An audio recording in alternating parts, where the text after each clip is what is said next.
Hello everyone, welcome back. Concept series में आपका स्वागत है।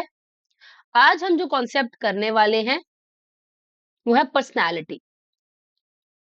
पर्सनालिटी एक ऐसा टॉपिक जिसमें से क्वेश्चंस बनेंगे और ऐसे क्वेश्चंस बनेंगे कि जिसमें आपको थोड़ा सा आपके कॉन्सेप्ट्स की समझ पूछी जाएगी, क्योंकि इसमें हम सिगमंड फ्रॉइड के बारे में बात करते हैं, हम डिफरेंट पर्सनालिटी टेस्ट की बात करते हैं, डिफरेंट अप्रोचेस की बात करते हैं। तो हमें थोड़े से यहाँ पे ध्यान देना है कि यस, फैक्चुअल क्वेश्चंस भी बनते हैं बट कॉन्सेप्चुअल ज्यादा बनते हैं। ठीक है, थोड़ा सा घुमा के क्वेश्चन पूछा जा सकता है। तो अगर हम बात करें इंट्रोडक्शन की, पर्सनालिटी एक ऐसा शब्द है जिसको लिया गया है लेटिन भाषा से। ठीक है, लेटिन वर्ड परसोना से पर्सनालिटी है, इसको लेटिन वर्ड परसोना से लिया गया है, जिसका मतलब है टू मास्क अप।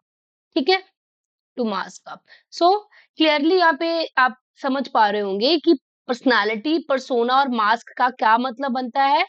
कि ऐसी एक इट इज अ कॉन्सेप्ट जो बोलता है कि इंसान जो है उसने हमेशा कोई ना कोई मास्क पहन के रखा होता है। क्योंकि क्या था, ये मेनली शब्द जो पर्सोना है ये उनको डिफाइन करता था जो लोग कुछ एक्टर्स थे रोमन थिएटर में। ठीक है, कुछ एक्टर्स हैं और वो मास्क यूज करते थे और अपनी जो ट्रू आइडेंटिटी है उसको छुपाया करते थे। तो पर्सनालिटी एक ऐसा परसोना है, एक ऐसा मास्क है। उसको पर्सनालिटी को इसलिए परसोना शब्द से लिया गया है। ठीक है, ये एक लेटिन वर्ड है। बट विद टाइम धीरे धीरे क्या हुआ कि पर्सनालिटी शब्द की, क्योंकि यहाँ पे तो ये बोला जा रहा है कि यस, कि टू मास्क अप, आप सिर्फ आप मतलब जो आप है नहीं, फ्रॉम इनसाइड और फ्रॉम योर इंटरनल कैरेक्टरिस्टिक्स क्या है वो नहीं, इसमें आप सिर्फ एक्सटर्नली जो है वो दिखाया जा रहा है। ठीक है, अगर हम देखें मास्क अप क्या है, तो आपका जो एक्सटर्नल बिहेवियर है, आपकी जो एक्सटर्नल फीलिंग्स है, आपका जो एक नेचर है, वही देखने को मिल रहा है। बट तो जैसे मैंने बोला, विद टाइम कॉन्सेप्ट धीरे धीरे इवोल्यूट होते हैं, चेंजेस आते हैं। और क्या अब क्या है इसका मीनिंग, अब हम क्या बोलेंगे कि एग्जैक्टली व्हाट इज पर्सनालिटी। तो आल्पोर्ट के द्वारा जो एक डेफिनेशन दी है, ठीक है, स्टेटमेंट दी है, वो आपको ध्यान रखना है कि personality it is the dynamic dynamic organisation, it is the dynamic organisation, ठीक है, within the individual within the individual of those psycho psycho physical systems। तो यहाँ पे क्या है मेनली, यहाँ पे ये शब्द आपको ध्यान देना है। ठीक है, that determine his unique adjustment to his environment। Clear. So personality की अगर हम बात करें, this statement is given by Allport. ठीक है, इनकी भी एक थ्योरी है जो कि हमें पढ़नी है।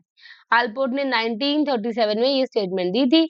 सो अकॉर्डिंग टू आल्पोर्ट, या फिर आप कह सकते हो ये एक इसका, अभी अगर हम बात करें पर्सनालिटी की, तो ये एक ट्रू मीनिंग है कि it is the dynamic organisation within the individual. Individual में भी कुछ चेंजेस है। ये हमारी जो पर्सनालिटी है, it is dynamic in nature. आज कुछ और है, कल कुछ और है, विद क्योंकि हेरिडिटी एनवायरमेंट की वजह से जो भी है हम, अब इसमें हेरिडिटी का भी रोल है, एनवायरमेंट का भी रोल। क्या पता हमें वैसे एनवायरमेंट मिले, थोड़ा बहुत हमारे अंदर चेंजेस आ जाए, तो हम ये नहीं बोलेंगे कि फिक्स है। ठीक है, but it is dynamic, it can be changed. तो यहाँ पे it is dynamic organisation within the individual of psycho and physical. दो शब्द याद रखने हैं, psycho mean psychological and physical means physical. तो साइको फिजिकल सिस्टम क्या बनता है एक इंसान का, जो इंसान की एक साइकोलॉजी होती है, उसका माइंडसेट होता है, उसकी साइकी होती है, एंड द फिजिकल। तो साइकोलॉजिकल हम हमेशा याद रखना, it is internal aspect of your of an individual. ठीक है, एक इंसान है, एक इंडिविजुअल, उसका जो इंटरनल एस्पेक्ट क्या होता है कि वो कैसे थिंक करता है, वो कैसे फील करता है। थिंकिंग, फीलिंग, बिहेविंग, तीन शब्द आपने याद रखने हैं। ठीक है, यहाँ पे बता देते हैं, it is thinking, feeling, behaving. ये 3 शब्द आपको ध्यान देने हैं, thinking, feeling and behaving, it is psychology और साइकी। ठीक है, तो साइकोलॉजी आप क्या सोचते हो, आप क्या फील करते हो, ना कैसा बिहेव करते हो, ये आपका साइको सिस्टम, साइकोलॉजिकल सिस्टम हुआ। फिजिकल सिस्टम क्या हुआ, आपकी योर एक्सटर्नल कैरेक्टरिस्टिक्स, आप दिखते कैसे हो, आपका अपीयरेंस क्या है। So all the physical characteristics, ठीक है, जो सामने विजिबल है, दैट इज विजिबल, तो वो फिजिकल है। साइकोलॉजिकल क्या है, 3 शब्द याद रखने हैं, thinking, feeling, behaving. So exactly personality is internal and the external aspect of an individual। इंसान जैसा बाहर से है, क्या कभी कभार वो वैसा, मतलब वो वैसा इंसान होता नहीं है, उसका नेचर अलग होता है। तो पर्सनालिटी इंक्लूड करती है उस एस्पेक्ट को भी, कि वो इंसान का ट्रेट क्या है, उस इंसान का माइंडसेट क्या है। ठीक है, तो it is a very broader concept. हम ये नहीं बोलेंगे किसी को भी, बोल किसी को, हमारे सामने कोई इंसान है, हम बोले यार इसकी पर्सनैलिटी बहुत अच्छी है, तो आप ये किस तरीके से बोलेंगे, या आप किस, क्या आपके दिमाग में क्या चीज आई होगी कि आपने इसको ऐसा बोला कि भाई इसकी पर्सनैलिटी बहुत अच्छी है। क्या पता आपने उसको सिर्फ उसका फिजिकल अपीयरेंस देखा कि ही इज टॉल और शी इज टॉल, ब्यूटीफुल या कुछ भी, स्मार्ट। तो उसका जो एक कम्युनिकेशन है, बिहेव करने का तरीका, दैट इज विजिबल ओनली, वो सिर्फ दिखता है, तो वो फिजिकल हो गया। बट वही इंसान इंटरनली कैसा है, उसका माइंडसेट कैसा है, वो कुछ ऐसे लोग होते हैं जो कि सामने कुछ और शो करते हैं, पीछे से कुछ और होते हैं, टू फेस्ड। तो ये दोनों फेस को इंक्लूड करता हुआ जाएगा। पर्सनालिटी ऐसी है, it includes both internal and external aspect of an individual. Clear? So that is mainly personality. Personality जो है, इट इज, ये इंडिविजुअलिटी की बात करते हैं। अब यहाँ पे क्या system, that determine his unique individuality adjustment to, हर individual is different, individual differences पाए जाते हैं। तो थिंकिंग, फीलिंग, बिहेविंग भी डिफरेंट है, साइकी डिफरेंट है, क्योंकि अगर वो फिजिकली डिफरेंट है तो उसका psychological aspect is also different. एक दूसरे से इंडिविजुअल डिफरेंसेस होते हैं। ठीक है, तो यूनिक इंडिविजुअलिटी को ध्यान रखना कि हर एक इंसान एक दूसरे से अलग है। इंडिविजुअल, उसकी unique adjustment to the environment, वो यूनिकली कैसे, मतलब इंडिविजुअली वो कैसे बिहेव कर रहा है और अपने आप को कैसे अडेप्ट कर रहा है एनवायरनमेंट में। ठीक है, वो उसका एक इंडिविजुअलिटी है। तो हर इंसान की पर्सनैलिटी डिफरेंट होती है। ऐसा ही अल्बर्ट मानते हैं, और ये डेफिनेशन से आपको पूरा क्लियर हो जाएगा एग्जैक्टली पर्सनैलिटी है क्या। Clear? Okay, I hope it is clear. Next, अब हम बात करते हैं कि जो पर्सनैलिटी है, मेनली अगर हम पर्सनैलिटी की बात करें, तो देयर आर डिफरेंट अप्रोचेस। ठीक है, there are different approaches to personality. हम शुरुआत करेंगे यहाँ से।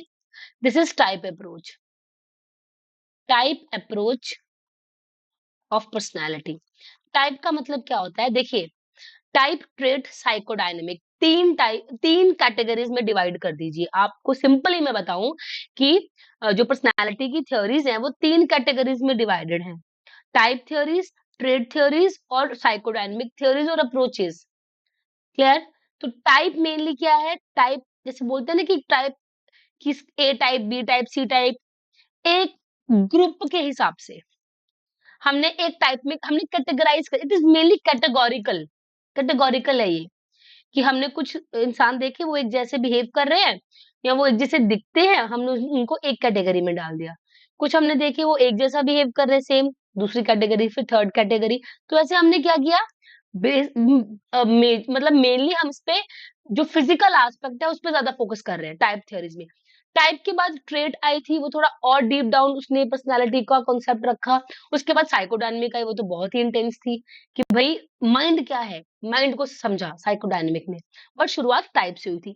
तो टाइप थ्योरी में भी सबसे पहले हम बात करने वाले हैं हिपोक्रेट की। यहाँ पे इनकी एक थ्योरी है जो कि बॉडी फ्लूइड के ऊपर है, बाय हिपोक्रेट्स। ठीक है, एक ग्रीक फिजिशियन थे, ग्रीक फिजिशियन थे। इन्होंने डिवाइडेड 4 टाइप्स दिए थे पर्सनालिटी के। ठीक है, दीज आर 4 टाइप्स। ठीक है, based on body fluid. Body fluid का मतलब है जो भी बॉडी में जो फ्लूइड है, ठीक है, ब्लड होता है, फ्लेगम होता है, बाइल होता है, इनके ऊपर, क्योंकि वो फिजिशियन थे। क्या थे, फिजिशियन थे। फिजिशियन मतलब कि एक हिसाब से आप कह सकते हो कि वो ट्रीट कर रहे हैं मान लीजिए लोगों को, तो उनको पता है कि भाई इनकी बॉडी कैसी है। अब वहां से उन्होंने फिजिकल एस्पेक्ट उठा लिया बेस्ड ऑन द ब्लड। उससे उन्होंने देखा कि इनका इस इंसान के अंदर अगर ब्लड ज्यादा है तो मान लो ये सब एक जैसे थोड़ा बहुत बिहेव कर रहे हैं, तो वैसे उन्होंने पर्सनैलिटी टाइप बना दिए। 4 टाइप्स उन्होंने बात की है, मेलेंकोलिक, कोलेरिक, सैंग्विन, फ्लेग्मेटिक। 4 टाइप्स। आपको क्या-क्या ध्यान रखना है? यहाँ पे आपको ध्यान रखना है कि दीज़ 4 टाइप्स, यहाँ पे आपको इन चारों को याद रखना है क्योंकि आपको ऑप्शंस में आ सकता है, इनमें से एक टाइप कौन-सा नहीं है जो हिपोक्रेट जिसकी बात नहीं करते हैं। तो first of all melancholic, choleric, phlegmatic, ठीक है, एंड सैंग्विन। ठीक है जी। तो these are 4 types by Hippocrates, ठीक है। अब हिपोक्रेट ऐसा इन्होंने बताया, एंशिएंट कॉन्टेक्स्ट है ये, मतलब सबसे पहले आप कह सकते हो origin of personality theories, origin यहीं से हुआ। कहीं किसी किसने शुरुआत की कि भाई yes we can divide different personality types, तो हिपोक्रेट से शुरुआत हुई। क्लियर। सो मेलेंकोलिक, अगर हम बात करें, मेलेंकोलिक वो इंसान होगा जिसके अंदर ब्लैक बाइल होगा। ब्लैक बाइल, यहाँ पे उन्होंने बोला है ब्लैक बाइल, ठीक है। मेलेंकोलिक कौन होंगे, ये देखो यहाँ पे क्या लिखा है, ये आपने चीज समझाती हूँ मैं आपको। High neuroticism, introversion, extroversion, low neuroticism. High neuroticism it means neurotic personality वो रहती है जिसमें इंसान को खुद के इमोशंस के ऊपर उतना कंट्रोल नहीं होता है। They do not control their emotions, ठीक है, और वो दूसरे के इमोशंस को भी नहीं समझ पाते, तो वो दैट इज न्यूरोटिक। तो ये highly neurotic means they are very moody, anxious, ये मेलेंकोलिक के लिए है, रिजिड, पेसिमिस्टिक, रिजर्व। अब इंट्रोवर्जन भी है इनके अंदर, टू है इनके अंदर, मतलब आप कह सकते हो कि प्लस प्लस है।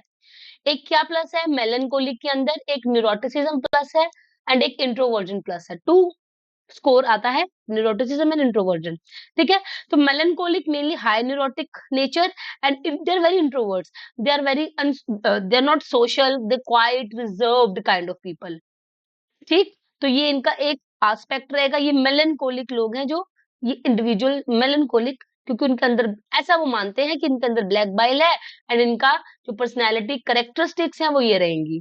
क्लियर है, ठीक है। Next choleric, yellow bile. Choleric है येलो बाइल। अब येलो बाइल जिसकी बात कर रहे हैं, इनमें भी न्यूरोटिसिज्म है, प्लस ही है, बट दे आर एक्सट्रोवर्ट। तो यार एन से प्लस कर सकते हो, एन के लिए प्लस है, एंड एक्सट्रोवर्जन में plus, plus plus mean to say कि टिक लगा सकते हो कि yes extroverts and highly neurotic. Neurotic वही, इमोशंस पे उतना कंट्रोल नहीं है, दे आर, जैसे कुछ हो जाता है ना कि मान लीजिए आपको, आप very emotionally weak, emotionally weak, तो वैसा कुछ touchy, restless, aggressive, excitable, changeable, impulsive nature, ऐसे कुछ है। They are very active also, extrovert है। अब देखिए थोड़े से ऐसे ना मोटिवेटेड काइंड ऑफ पीपल है यार, दे आर वेरी मोटिवेटेड, मतलब कि मुझे ये भी करना है वो भी करना है, सब कुछ ही कर लेना है, but they can not control their emotions. काम सब करने हैं, एक्सट्रोवर्ट्स हैं, सोशल भी हैं, बाहर जाएंगे, एक्टिव हैं, लोगों के साथ बातचीत करेंगे, मिलेंगे, सब काम करेंगे, बट इमोशनली थोड़े से क्या है, वीक है। तो ये जो पर्सनालिटी करेक्टरिस्टिक्स है ये है कोलेरिक की, येलो बाइल, ठीक। Third one is sanguine. Sanguine personality type, इसमें जो सैंग्विन है इनके अंदर ब्लड फ्लूइड, क्योंकि हम फ्लूइड की बात कर रहे हैं ना, ब्लड की मात्रा ज्यादा है, ब्लड, ठीक है। क्लियर। अब sanguine, they are extrovert, sanguine are, अब एन में आप लगा सकते हो negative and negative, and what about extrovert, extrovertness, ठीक है। नेगेटिव, नेगेटिव मीन्स नो, उतना न्यूरोटिसिज्म नहीं है, they can control their emotions, ठीक है। तो सैंग्विन में they are sociable, they are outgoing, talkative, responsive, easy going, lively, carefree, leadership qualities भी होती है। देखो आप देख पा रहे होगे कितना अच्छा इनका नेचर है, कितना अच्छा पर्सनालिटी टाइप है।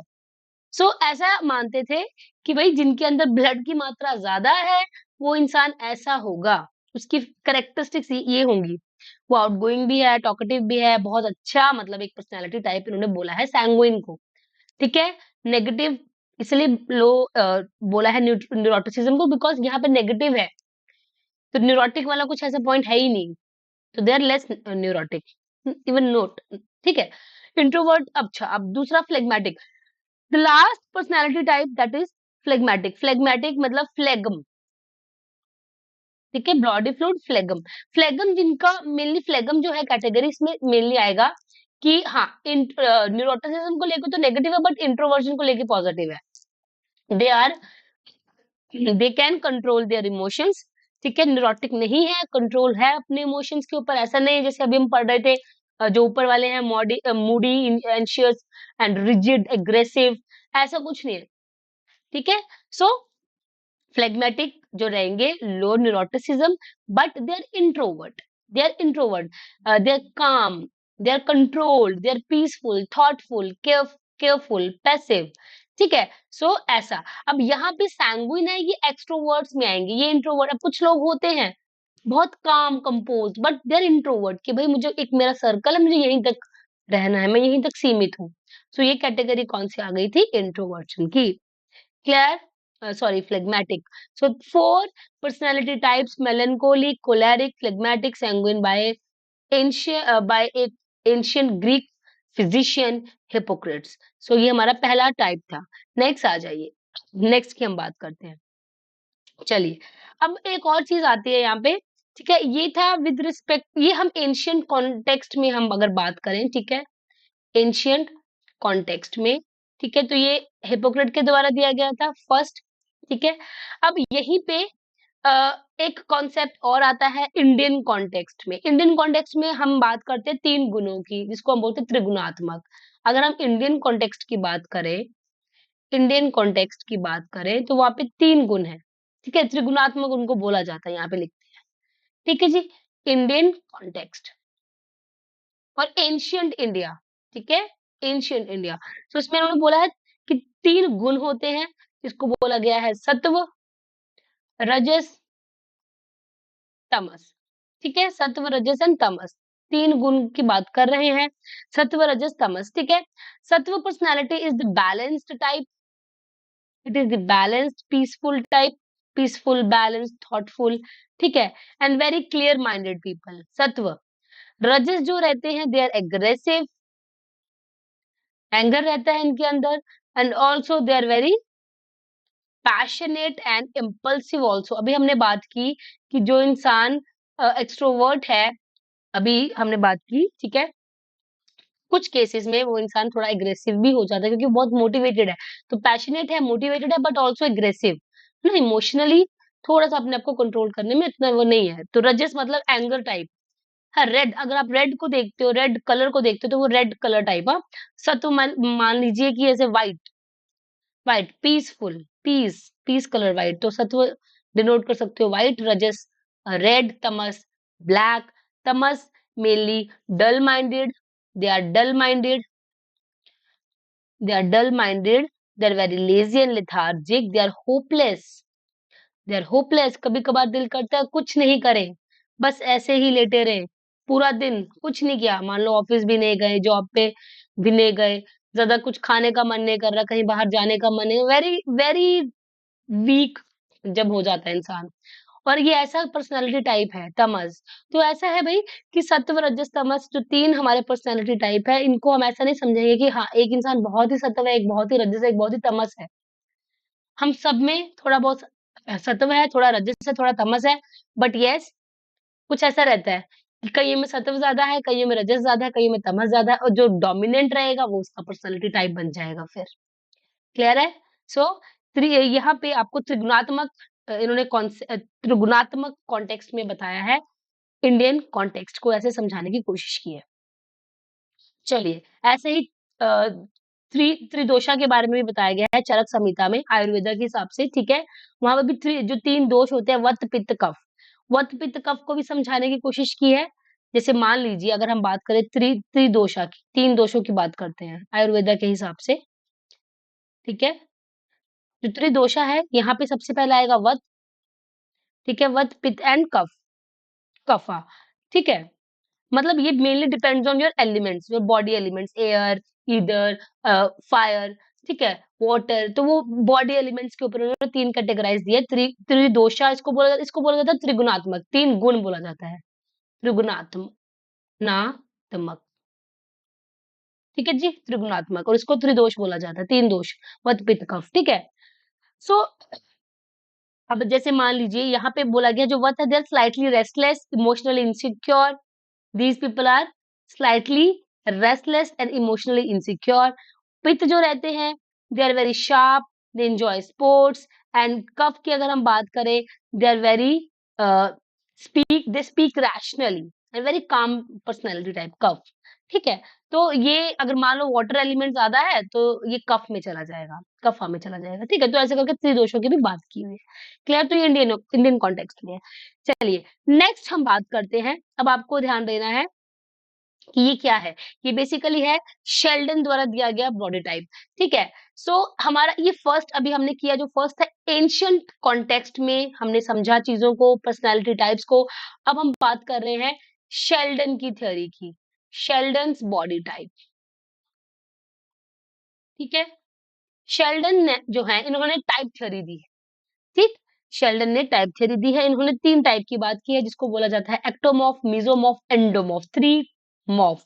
Morph means morphology of body, morphology मतलब कैसा शेप है बॉडी का, बहुत पतले हैं तो ectomorph, medium body type mesomorph, endo थोड़े से चबी कह सकते हो आप, ठीक है, ब्रॉडर, चबी, एंडो, ठीक है। तो फैट अगर ज्यादा है तो एंडोमॉर्फ। तो ऐसे इन्होंने 3 टाइप बता दिए। तो आपको क्या ध्यान रखना है कि शेल्डन ने 3 बॉडी टाइप की बात की है, ectomorph, mesomorph, endomorph, clear. Second type theory, ठीक है जी, ये टाइप थ्योरीज ही हम कंटिन्यू कर रहे हैं। एंडोमॉर्फ की अगर हम बात करें तो यहाँ सॉरी एक्टोमॉर्फ की बात करें, they are very thin and tall, ये आप देख पा रहे हो, they are thin and tall. Thin and tall जो लोग होंगे according to Sheldon, they are brainy, artistic, shy, introverts. These people are brainy, artistic but also shy and reserved, मतलब these are introvert kind of people. ये जो बच्चे हैं, ये इंसान है, ठीक है, जो थोड़े थिन एंड टॉल रहेंगे according to them, according to sorry Sheldon, ये मानते हैं कि ये है तो बच्चे इंटेलिजेंट है, यानी इंसान इंटेलिजेंट है, ब्रेनी है, sharp minded people, very artistic, but थोड़े से इंट्रोवर्ट्स हैं, रिजर्व्ड नेचर के, अपने में रहने वाले हैं, ठीक है। मेसोमॉर्फ मॉर्फ की बात करें तो ये मस्कुलर आपको दिख रहे होंगे क्योंकि मीडियम बॉडी टाइप है। So these are very energetic, courageous, active. These are energetic, courageous and active, clear. So ये था हमारे पास मेसोमॉर्फ, ये मेसोमॉर्फ है। दीज आर ये जो हमारे पास जो मेसोमॉर्फ, क्योंकि मस्कुलर बॉडी टाइप है तो मस्कुलर से आप ध्यान रख सकते हो कि करेजियस है, वेरी एडवेंचरस, एक्टिव पीपल, ठीक है।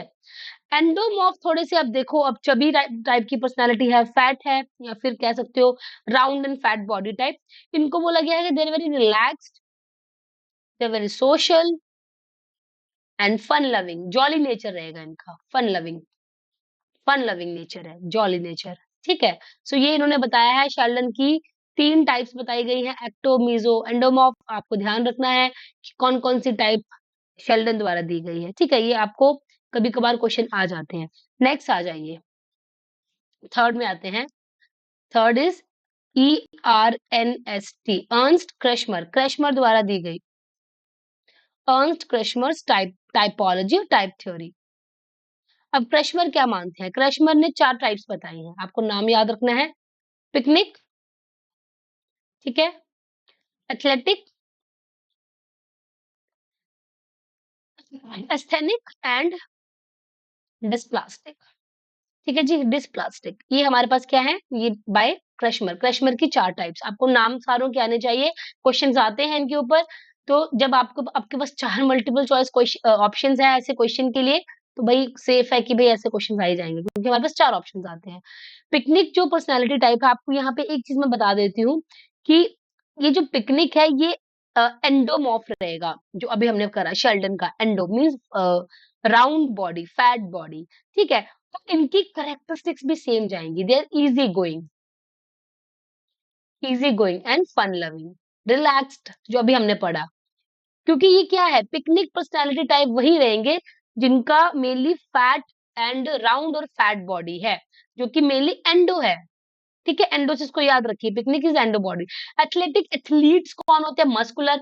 मस्कुलर कौन से? मिजोमॉर्फ से, मिजोमॉर्फ आपको याद रहेगा। एथलेटिक तो they are very courageous, they are very brave, adventurous, active, ऐसे कुछ हैं, ठीक है।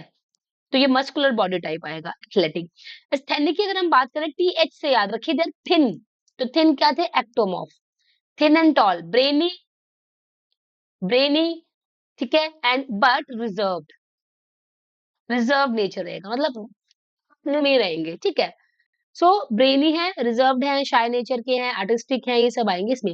लास्ट एक अलग से इन्होंने फिर टाइप बता दिया, डिस्प्लास्टिक। डिस से याद रखिए, डिसमॉर्फिक जैसे रहता है ना, डिसमॉर्फिक की body not in shape, so it is abnormal body type, it is abnormal body type, clear.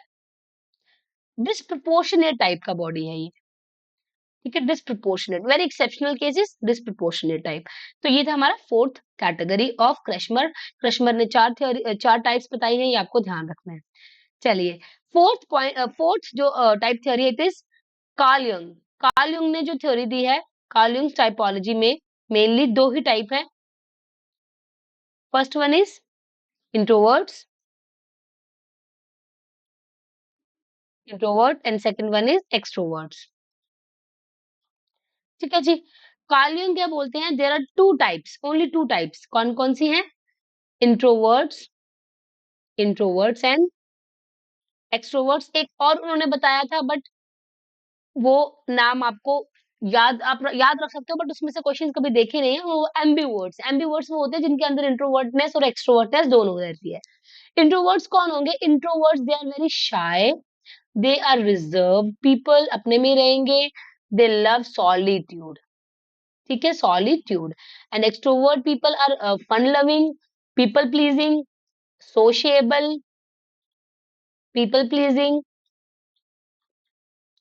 ठीक है, लोगों के साथ घुलना मिलना पसंद है, पार्टी करना पसंद है, मैरिजेस में फंक्शंस में जाना बहुत अच्छा लगता है, ठीक है। पीपल लविंग, सॉरी प्लीजिंग नहीं, पीपल लविंग होना चाहिए, प्लीजिंग नहीं, हम लिखेंगे पीपल लविंग, ठीक है।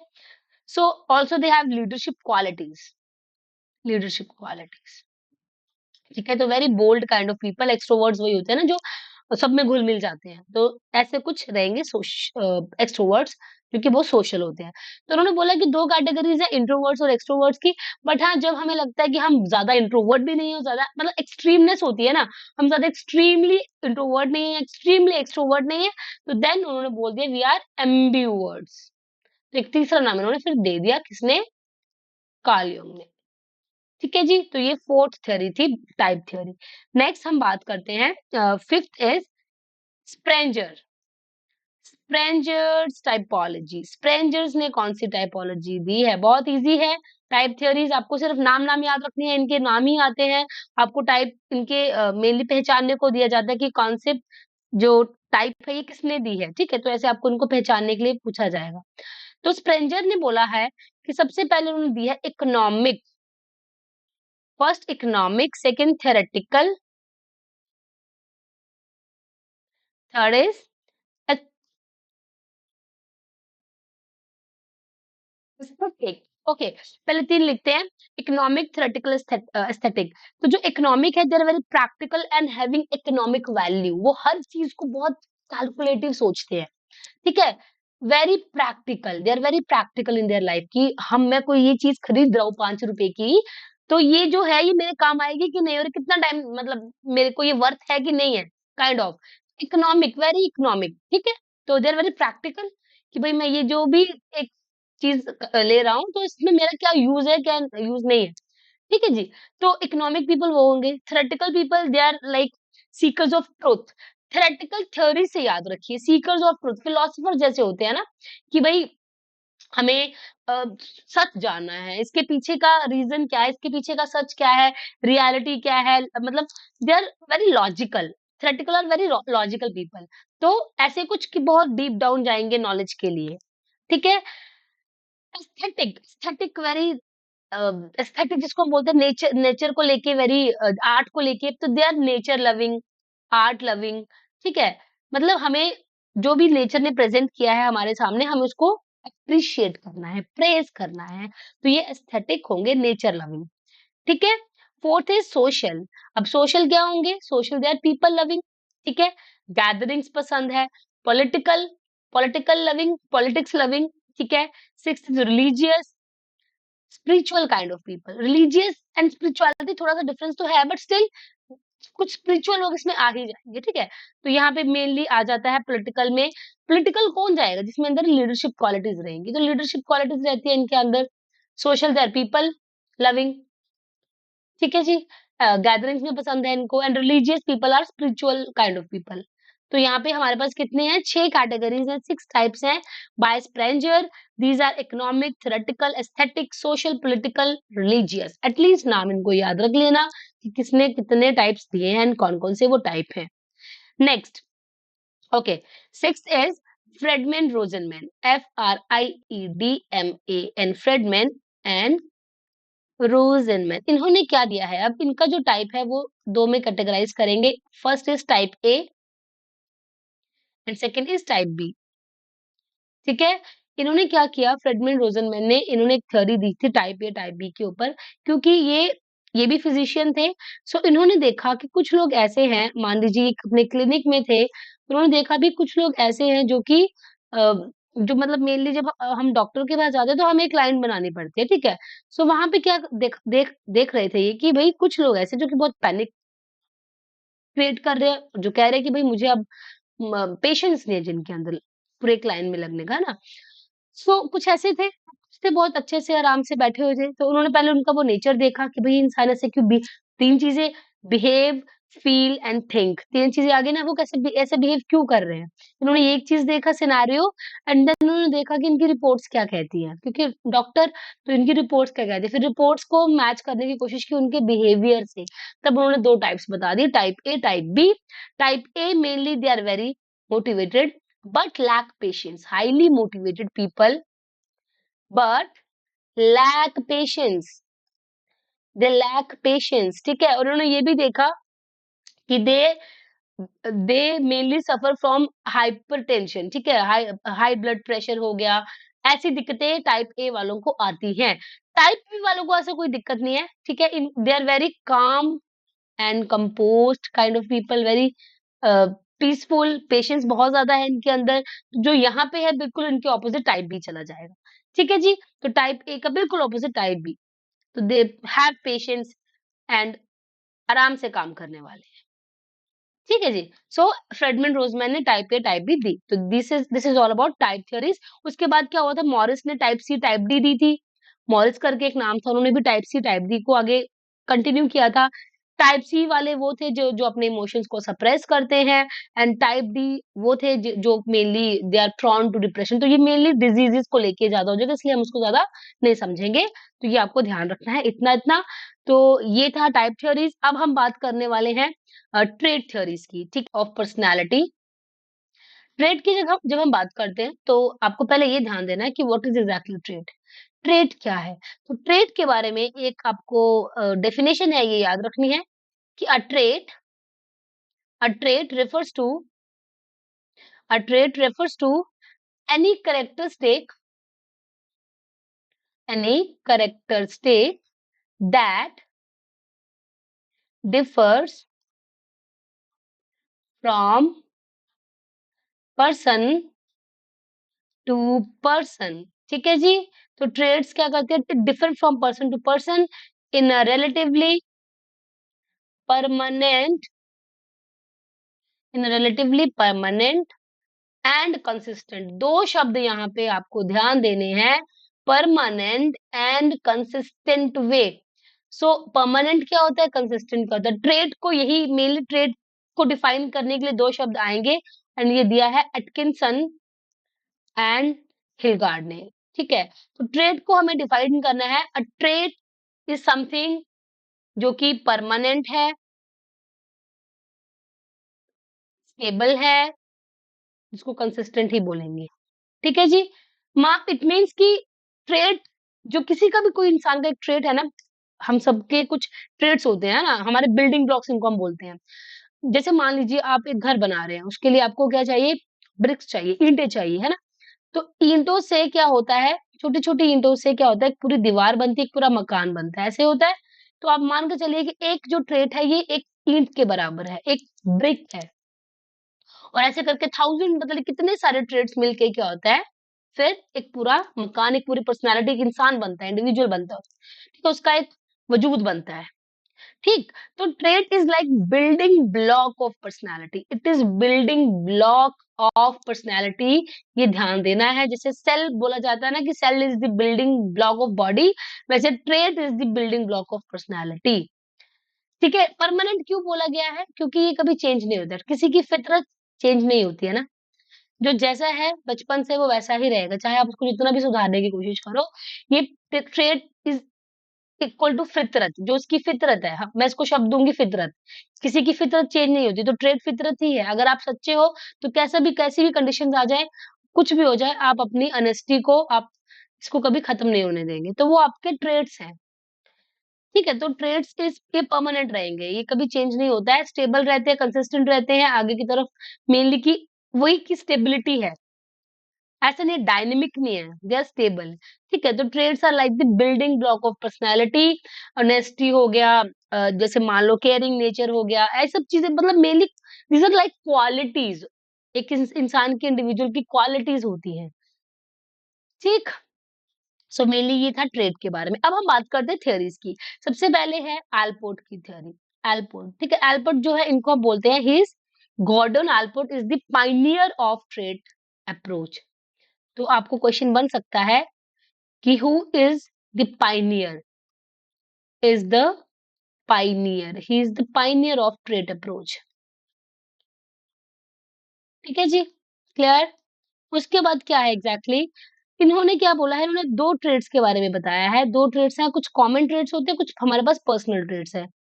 कॉमन ट्रेड्स हैं, ठीक है, जो मेनली कॉमन होते हैं सब में, बट कुछ हमारे पर्सनल है जो कि हम हमारे अंदर ही है, दैट आर डिफरेंट, जो कि डिफर करते हैं पर्सन टू पर्सन। तो ये जो पर्सनल ट्रेड्स है इनको आगे कैटेगराइज किया है, ये इंपॉर्टेंट है। इनको तीन में कैटेगराइज किया है, cardinal traits, central traits and last is secondary traits. Cardinal traits, central traits and the secondary traits. ठीक, कार्डिनल जो रहते हैं, these are the predominant part, highly generalized disposition.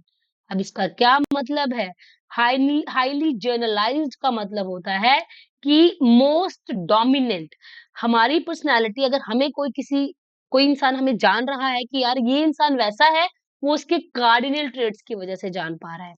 ठीक है, दे आर वेरी डोमिनेंट, ये किसी भी पर्सनालिटी का डोमिनेंट पार्ट है। एक इंसान है, आप उसको कैसे पहचानते हो, यार वो इंसान वैसा है, उसकी आप तारीफ करते हो, जैसे भी है, तारीफ करते हो, तारीफ नहीं करते हो, बट आपने उसके लिए कोई एक शब्द यूज किया होगा, है ना। अब जैसे मैं आपको एग्जांपल देती हूँ यहाँ पे हिटलर का, आपने कभी ना कभी अपने टीचर्स को भी ये नाम दिया होगा कि यार हिटलर है वो टीचर, है ना। क्यों, क्योंकि वो स्ट्रिक्टनेस से आपने हिटलर को बोला है मेनली, है ना, जोड़ा है कि Hitler it means very strict person, very strict. तो वो हिटलर जो है उनकी वो एक क्या थी, उनका वो कार्डिनल ट्रेट था कि वो स्ट्रिक्ट थे, रिजिड थे, rude, that is mainly the cardinal trait. ऐसे ही गांधी जी हैं, महात्मा गांधी जी। अगर हम बात करें कि हम उनको, अगर आपको कोई बोले, जैसे हम बात करें कि भाई आपको महात्मा गांधी जी के बारे में कोई बोले कि पहला शब्द आपके मुंह से क्या निकलेगा, उनको अगर आपने उनकी विशेषताएं कह सकते हो, ठीक है, उनको उनके बारे में अगर आपको कोई पूछे तो क्या निकलेगा। सो वहां पे आपको भी पता है कि अगर हम गांधी जी की बात करें तो यहाँ पे ट्रुथ, नॉन वायलेंस, ऐसे कुछ शब्द हमारे पास निकलते हैं। ठीक है, तो यहाँ पे हम बात कर सकते हैं, these are the cardinal traits. ये क्या है, ये कार्डिनल ट्रेट्स है, किसी भी इंसान की पहचान उसके कार्डिनल ट्रेट्स होते हैं। ठीक है, ये ध्यान देना है, तो ये डोमिनेंट रहते हैं। सेंट्रल ट्रेट्स की बात करें तो सेंट्रल ट्रेट्स ऐसे होते हैं, दे आर लेस डोमिनेंट, उतने ज्यादा डोमिनेंट नहीं होते हैं। ठीक है, and secondary traits these are least, ये बहुत ही रेयर होते हैं, एंड रेयर, क्योंकि ये बहुत कम शोन होते हैं, less shown, very less shown.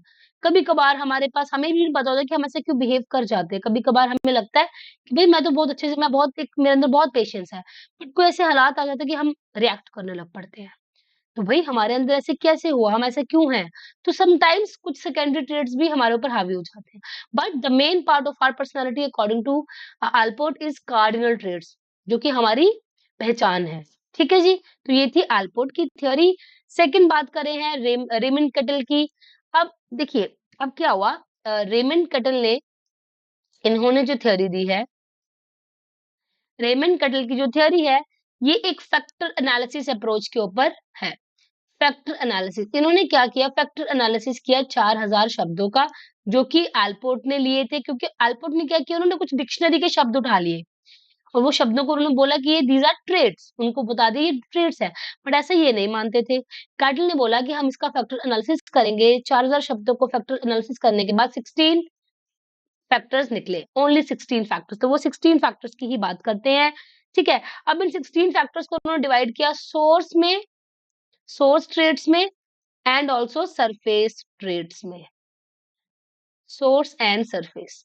तो दो कैटेगरीज बनी हमारे पास। तो कैटल ने क्या किया, ये 16 पीएफ को डिवाइड कर दिया source and surface trait. Source traits, जब हम बात करें किसकी, सोर्स की, तो जो सोर्स ट्रेड्स हैं वो वाले ट्रेड्स हैं जो कि मेनली हमारी एक, that is the core of personality. Source क्या बोलते हैं कि जैसे आपको कोई बोले कि आप मान लीजिए आप कोई फ्रूट खा रहे हैं, तो उस फ्रूट का सोर्स क्या है, वहां से उस फ्रूट से आपको क्या मिल रहा है, विटामिन सी मिल रहा है, विटामिन ई मिल रहा है, कुछ भी, उसका सोर्स क्या है, दैट सोर्स उसकी जड़ है जो उसका कोर है। तो दीज आर सोर्स ट्रेड्स, ज्यादातर मतलब लेस विजिबल, ठीक है, sorry, less observable but building blocks of personality, ये होते हैं building blocks of personality. These are building blocks of personality. They are but not observable. ऐसा नहीं कि आपके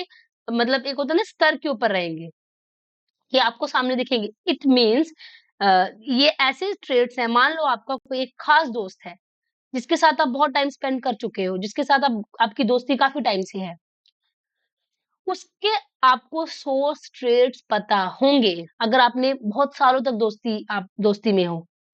ठीक है, या आपने जो घर के मेंबर्स होते हैं, फैमिली मेंबर्स होते हैं, तो उनको आपको आपको एक दूसरे के सोर्स ट्रेट्स के बारे में पता होता है कि भाई ये इंसान अंदर से कैसा है। ठीक है, तो इसलिए ये बिल्डिंग ब्लॉक्स है, they are not observable.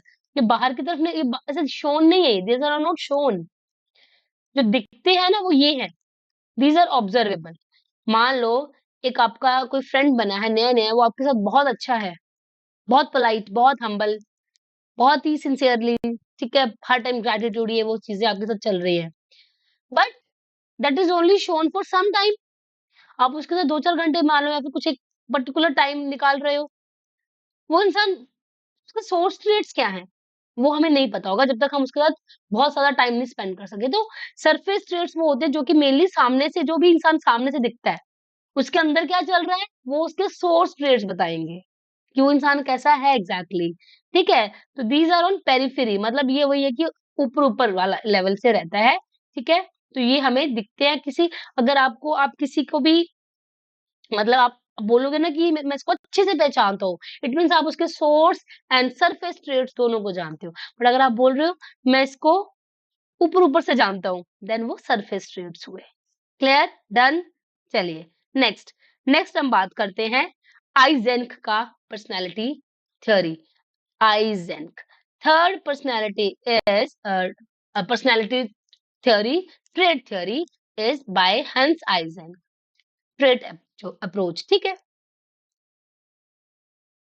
Okay. So Eysenck जो है, इन्होंने, हंस आइजेंक ने 3 पर्सनालिटी ट्रेट्स बताए हैं।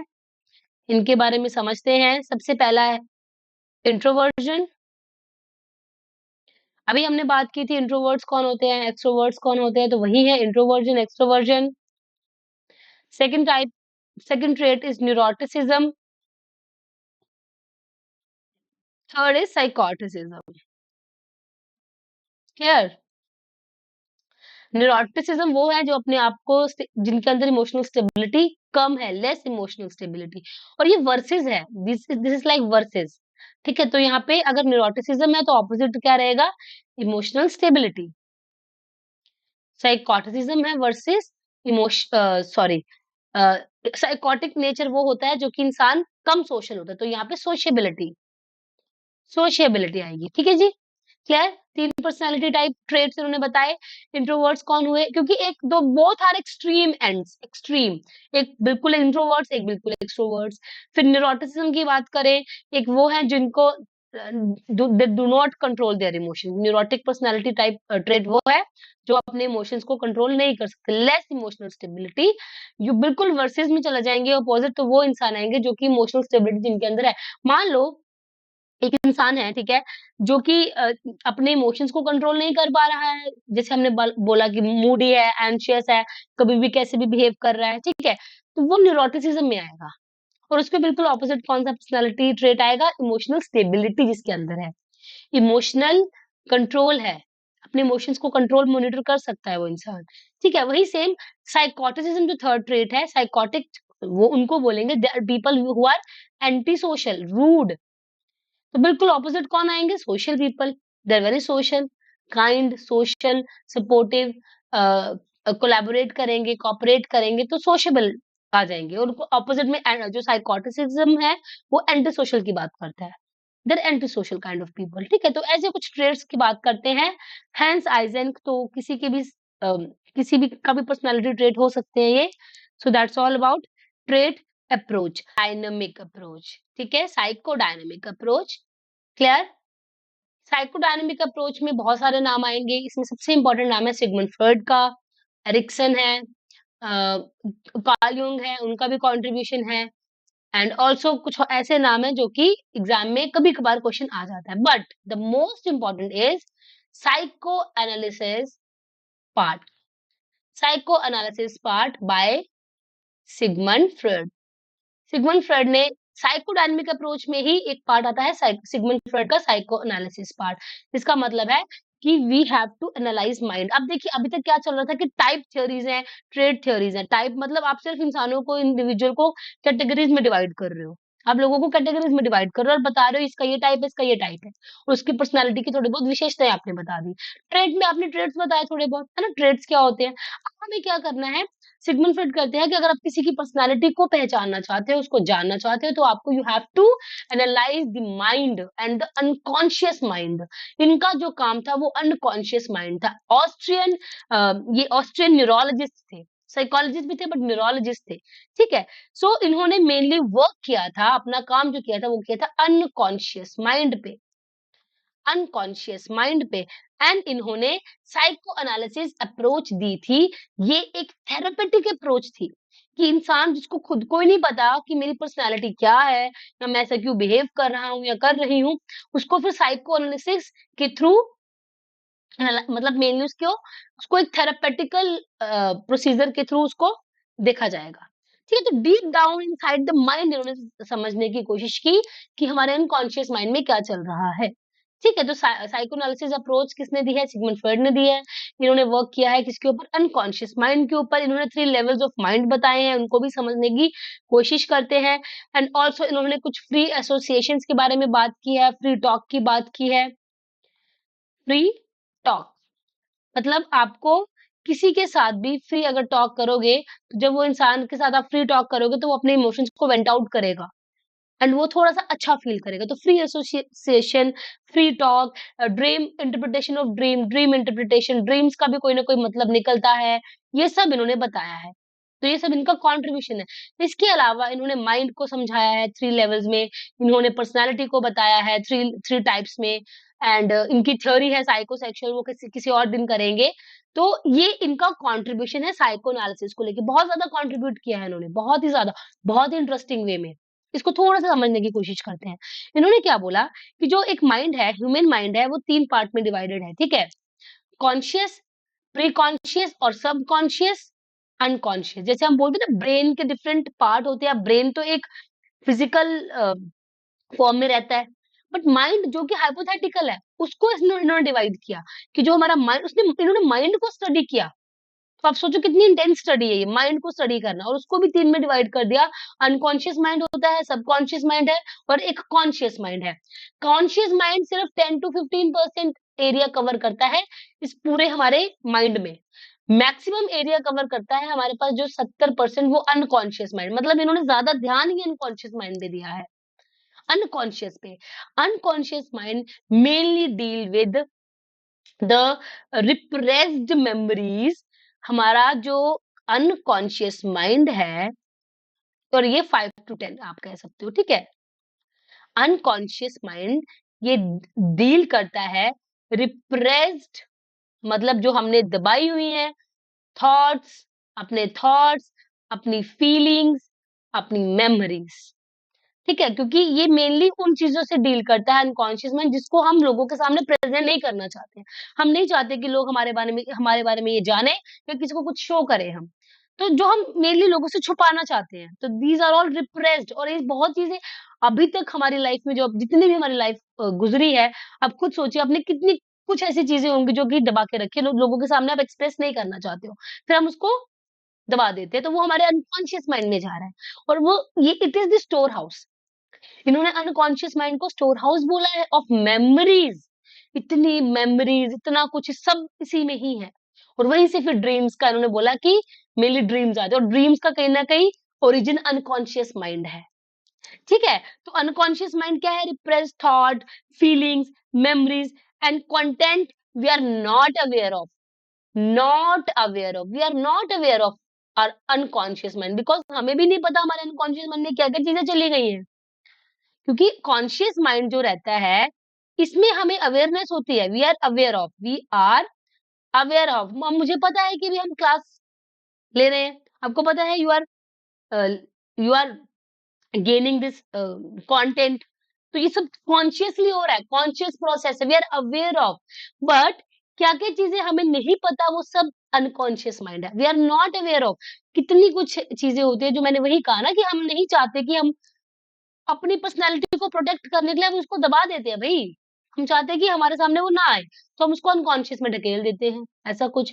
फिर एक रहता है सबकॉन्शियस माइंड। एक आपने सुनी होगी, बहुत फेमस किताब आई थी, the power of subconscious mind. Subconscious mind की पावर की बात क्यों कर रहे हैं? बिकॉज ये इट्स लाइक अ सैंडविच, ये बीच में है। अब ये क्या बात कर रहा है सबकॉन्शियस माइंड कि यस, आप क्या कर सकते हो, क्योंकि हमारे पास क्या है, एक वो कर सकते हो, एक अपॉर्चुनिटी है कि हम सबकॉन्शियस माइंड को या तो कॉन्शियस बनाएं या तो अनकॉन्शियस बनाएं। अगर आप सबकॉन्शियस माइंड पे वर्क करोगे, आप क्या कर सकते हो, अपने कॉन्शियस को थोड़ा एनलार्ज और एक्सपैंड कर सकते हो। हम सबकॉन्शियस मतलब कि हम अपने आप से बोल रहे हैं कि yes we can do it, हम एग्जाम क्वालिफाई कर लेंगे, हमसे ये हो जाएगा। तो हम क्या कर सकते हैं, अपना जो इसको हम कॉन्शियस में लेके आ सकते हैं। अगर हम इसको निग्लेक्ट करेंगे तो वो अनकॉन्शियस में चला जाएगा, ऐसा ही है। तो सबकॉन्शियस माइंड ऐसा माइंड है जिसके ऊपर हम वर्क कर सकते हैं, ठीक है। हमें इसमें धुंधली-धुंधली हमें चीज़ें याद होती हैं। अच्छे से मान लो आपने अपने रूम की कीज़, या आप कहीं बाहर जा रहे हो, अपने कार की कीज़ ली थी। अब आप वो कार की कीज़ आपने कहीं रख दिया आगे पीछे, कार की कीज़। अब आप याद करने की कोशिश कर रहे हो, आपको याद नहीं आ रहा है। वो सबकॉन्शियस माइंड का पार्ट है। आप बहुत कोशिश कर रहे हो कि मुझे याद आ जाए एंड ये सब, बट आपको थोड़ा नहीं याद आ रहा है, तो वो आपने वहीं पे गिव अप कर दिया। अगर आपने गिव अप कर दिया, वो चला जाएगा अनकॉन्शियस माइंड में, भूल जाओगे चाबी कहाँ गई।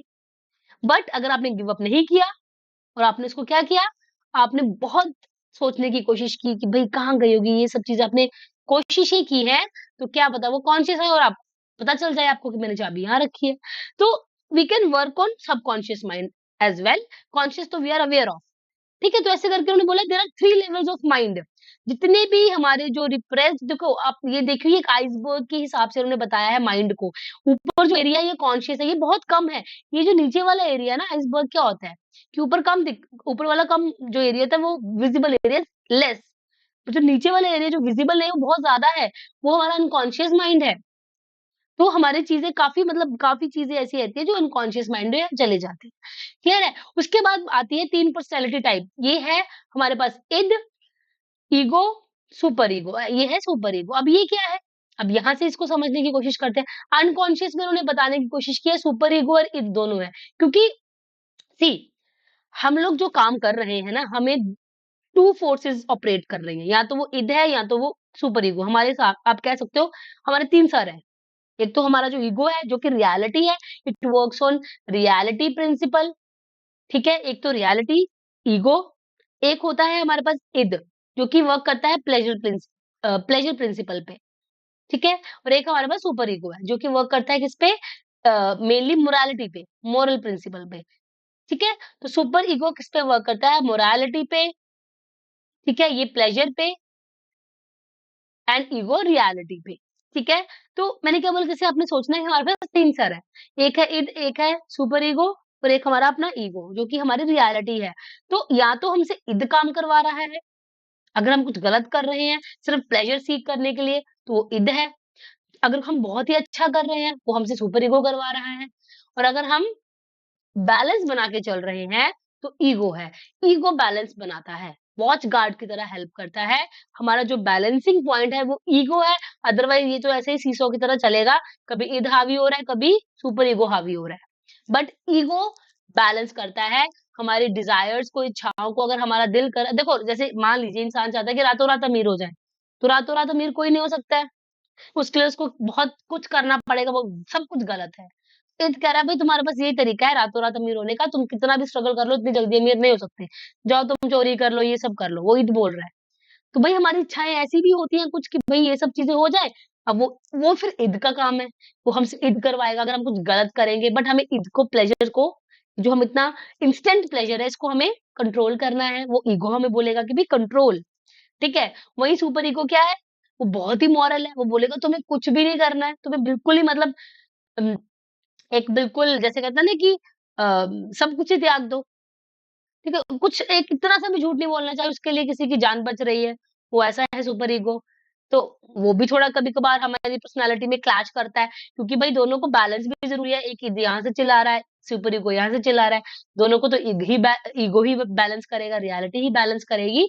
तो ईगो यहाँ पे बोलेगा कि सुपर ईगो तुम भी शांत रहो, ईद तुम भी शांत रहो, मैं कोई ना कोई सॉल्यूशन ढूँढता हूँ और मैं रियलिटी में जो है, मैं रियल में जो चीज़ें हैं, मैं उस तरीके से काम करूँगा। तो ये मेनली ईगो का काम होता है। सो इस तरीके से उन्होंने समझाया कि कैसे हमारी पर्सनैलिटी 3 पार्ट में डिवाइडेड है, कैसे हमारा माइंड है डिफरेंट लेवल्स में डिवाइडेड है और कैसे ये चीज़ें वर्क करती हैं। सो that's all about Sigmund Freud psycho analysis approach. ये साइको एनालिसिस अप्रोच है।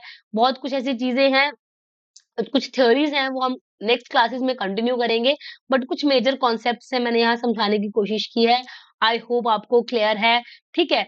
तो अगर आपको क्लियर है तो आप इन क्वेश्चंस को सॉल्व करने की कोशिश करिए। पहला क्वेश्चन है, which psychologist describe personality on the basis of trait? Trait approach किसने दिया? क्या वो शेल्डन है, क्या वो फ्रेड है, क्या अल्पोर्ट है या फ्रेडमैन है? तो आपको पता है ये टाइप थ्योरी से जुड़े हैं। फ्रेड जो है वो साइकोएनालिसिस से जुड़े हैं। फ्रेडमैन भी टाइप है। अल्पोर्ट जो है वो ट्रेट है। तो यहाँ पे करेक्ट आंसर है Allport. Clear? Next, who gave the concept of extroversion introversion of trait approach? Carl Jung, Bandura, Skinner, Crow and Crow. आज आपने यही पढ़ा है तो आपको पता होना चाहिए, इट इज कार्ल यंग।